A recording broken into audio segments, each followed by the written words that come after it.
Success, something we all strive for, a dream we chase relentlessly. But behind the glitz, the fame and the power lies a question we rarely ask ourselves. Is the price of success truly worth it?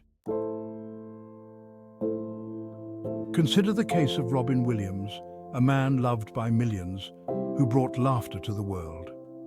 Yet despite his success, he struggled with inner darkness that fame couldn't heal. Or Anthony Bourdain, whose travels brought joy to audiences everywhere, but left him feeling disconnected and alone in the end.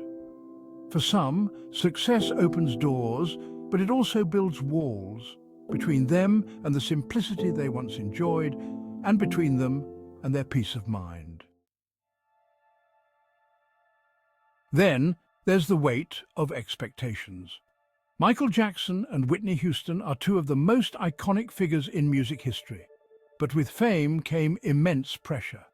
They felt compelled to deliver, to live up to the larger-than-life personas they'd created, until the expectations became unbearable. As philosopher Albert Camus once said, "To be famous, one must create a mask and wear it until it becomes a prison."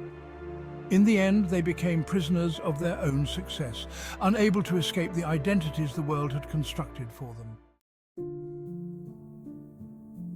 Elon Musk, one of the most innovative minds of our time, has openly spoken about his battle with loneliness. Despite his wealth and accomplishments, he once tweeted, "At times, I feel more isolated than ever." For many, success brings power, but not peace. The ancient philosopher Epicurus believed that true happiness lies in simplicity and human connection, not in wealth or fame. Musk's story highlights that despite extraordinary success, the human longing for connection and purpose often remains unfulfilled. The legendary musician Kurt Cobain found himself trapped by his own image. Though he despised fame, he was pulled into it, his authenticity chipped away by a public that expected him to be something he no longer recognized in himself. In a letter, Cobain wrote, "I am too sensitive.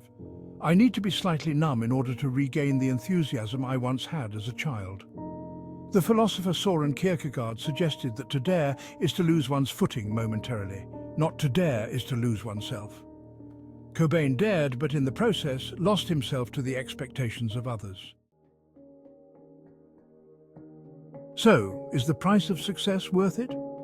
Philosophers have long debated this question. Existentialist thinkers like Jean-Paul Sartre believed that purpose is personal, and success is only fulfilling if it aligns with one's own values.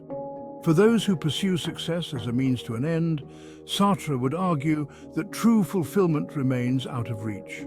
But those who find purpose in their success, in lifting others, in creating meaning, perhaps they've found the real measure of success.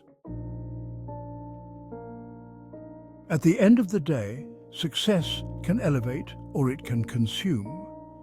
It is both a gift and a test, revealing who we are and who we could become. The question isn't just whether the price of success is worth it, but rather what price are we willing to pay, and for what purpose?